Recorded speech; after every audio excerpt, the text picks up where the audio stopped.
Hi, this is Robert Polenic, the owner of Brutal Iron Gym. If you're struggling to grow your chest, a simple tip which can increase creativity and allow you to have more fun in your workouts is to create more variety. In my workout today, I did a cable chest fly with a slight decline angle. Now the bench was upright, but I allowed the angle of the movement to kind of come at a downward angle, and that created what would be essentially like a decline chest fly. My second movement, I went from cables to dumbbells. I went from a slight decline to a slight incline at 10 degrees incline. I then did dumbbell chest presses where I came down nice and wide and then pressed up and narrow to get a good chest stretch and contraction. And then the third movement you can see behind me, I did some banded inclined chest press with a barbell. I moved the incline from 10 degrees to 20 degrees, went from free weight dumbbells to a barbell, and I actually added reverse banding, which changes the way in which the weight feels on your body. And I slowed down the eccentrics and did roughly 3 to 5 count eccentrics to get a real good stretch and good mind-muscle connection with this movement. The intent wasn't to move the maximum amount of weight, but to make sure I could feel my chest stretch and squeeze. So to increase your chest growth, increasing variety can help. You can change the implement in your hand, you can change the reps, do high reps, low reps, you can change the angle, you can change the kind of weight profile, the way in which it feels, which is what bands do.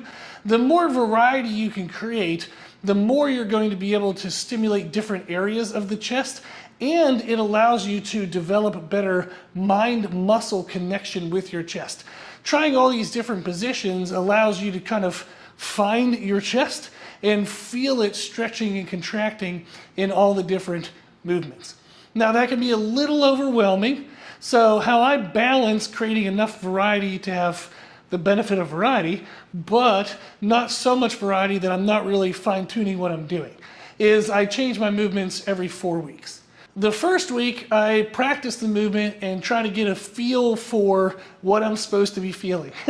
I do put in my best effort, but by the second week, I'm automatically going to be able to do a little bit better because now I'm more familiar with that movement, having practiced it the first week. Then the third and the fourth week, they're pretty grindy.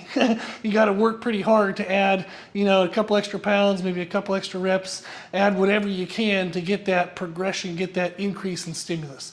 After 4 weeks, usually the quality of your work would have to decrease in order to make some type of increase in stimulus.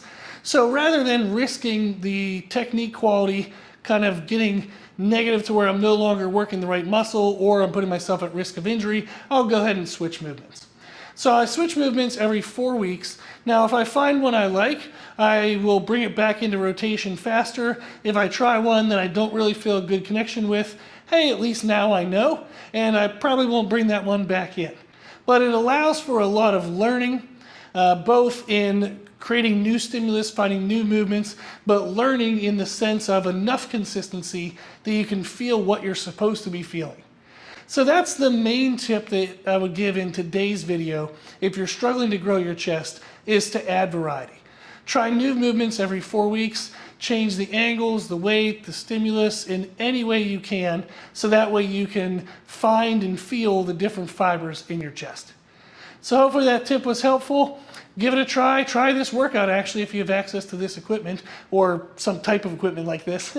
But it was a pretty good workout, and next month, I'll be switching things up and trying new things again. And that's the fun of it. Awesome. Okay, thank you for watching.